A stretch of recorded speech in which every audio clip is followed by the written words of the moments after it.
Hi, it's me again with CorelDraw Tips and Tricks Part 2.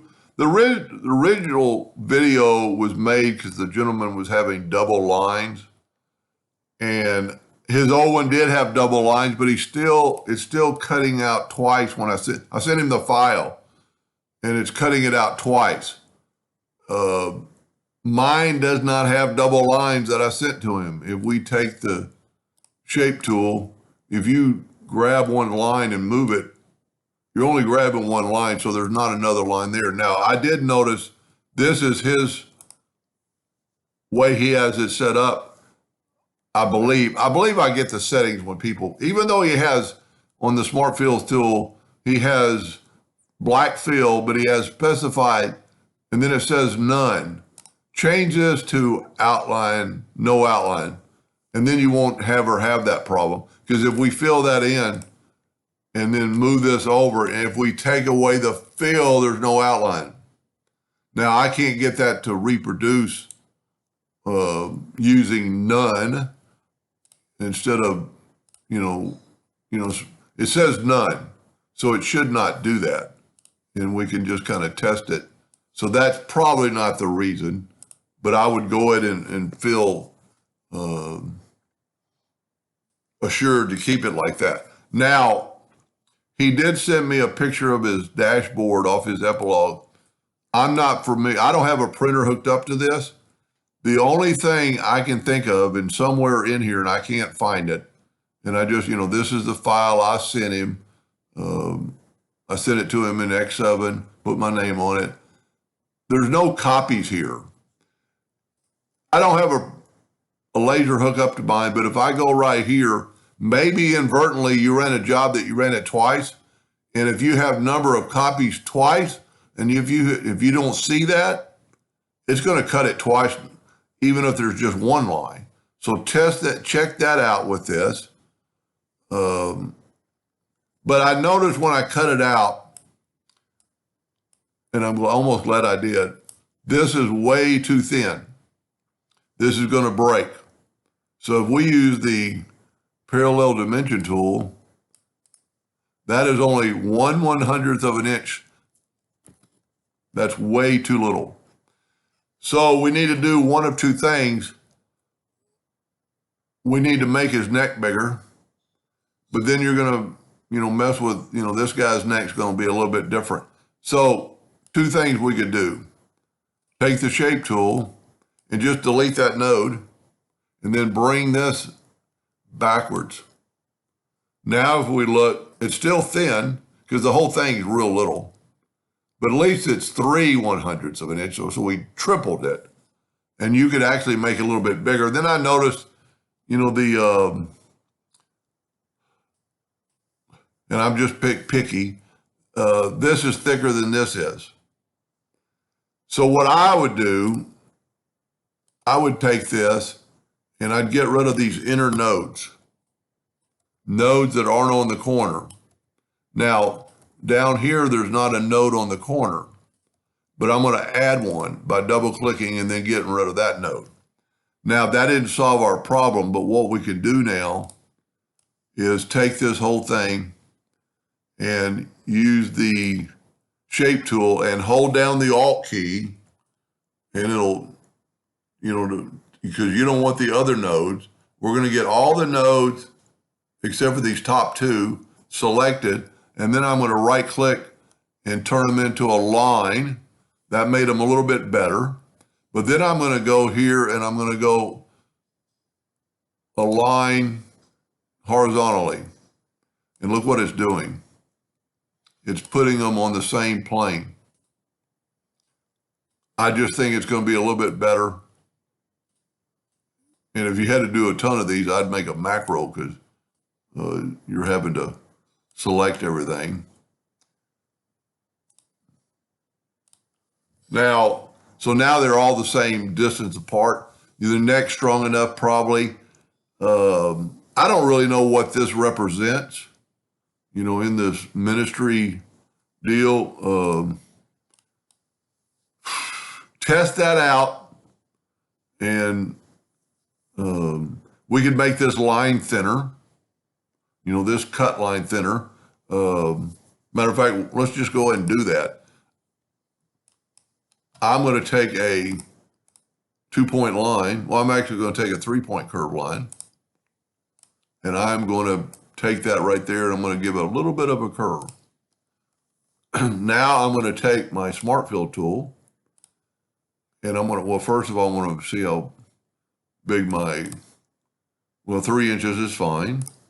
I'm going to fill that in, and I'm going to nudge it over, and then I'm going to left click right. I'm going to select it. I'm going to left click.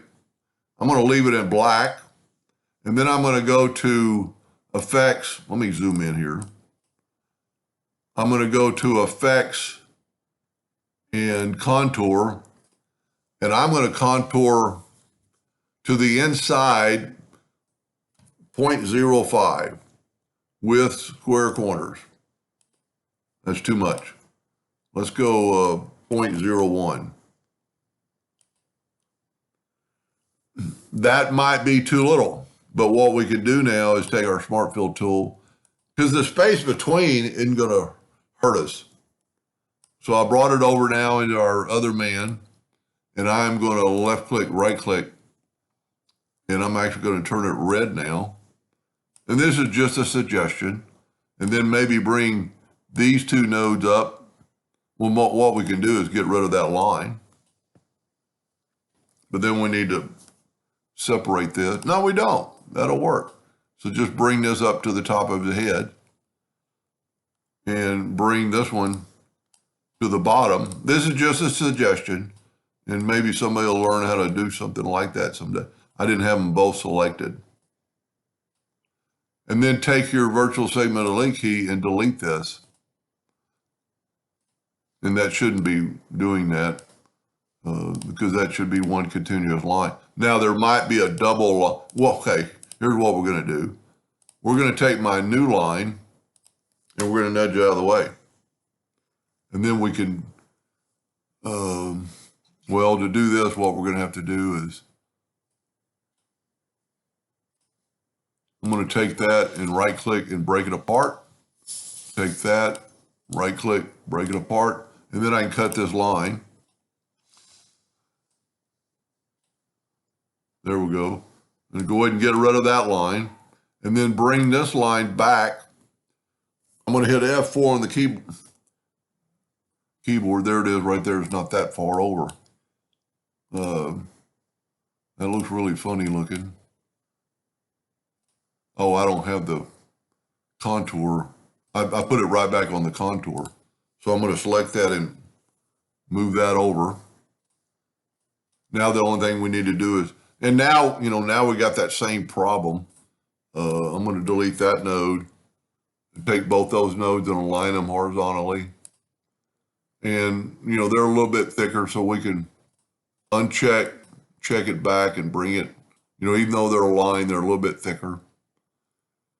And then all we have to do is take these lines and bring them over. We're going to change his head a little bit, but we can look back and actually move that back to there and move that back to there. Whoop. What did I do? I guess when I moved it back, it went back.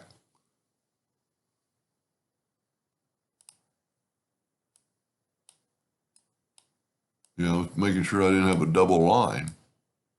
Now we're going to need to cut this line out.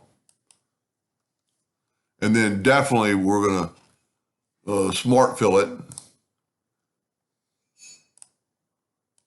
There we go.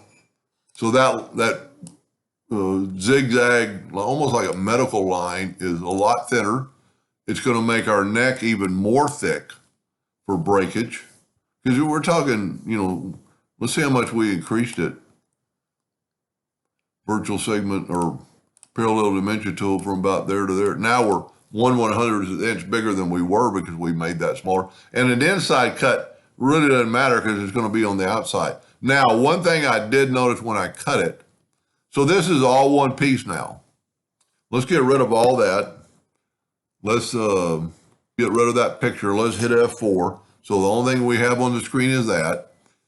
We've got we're going to go ahead and go to group and break curve apart because the cutting order is off. And what we want to do is go up to Windows, and I wasn't thinking about this when I did it, Dockers and Objects, and open up this layer right here, and we have all these curves. So the circle in the center needs to be cut first. So we're going to take it and we're going to drag it down past here. Well, now it's a group of two objects as I put it inside there. Go up to object group and ungroup. Okay, the curve's going to cut first. And then the inner parts you're going to cut second, third, fourth. Well, see, that we don't need. If we click on this outside, it's going to cut it mid-range. So take that part and move it up to there. So now it's going to cut in this order. It's going to cut that circle. It's going to cut out that box, that armpit, that box, that top box, that armpit, that curve, and then the outside. So now it's going to, because if your table is a little bit warped, or the plywood has a little bit of a warp to it, if you cut out this outside first, it's going to drop down, and then your hole and all these cavities are going to be wrong. I'm going to send you this file again, and please cut it out and let me know, because there are no double lines, so I would check your printer, part of your printer. And other than that, I don't know what to tell you. Hope that helped. Thank you for watching.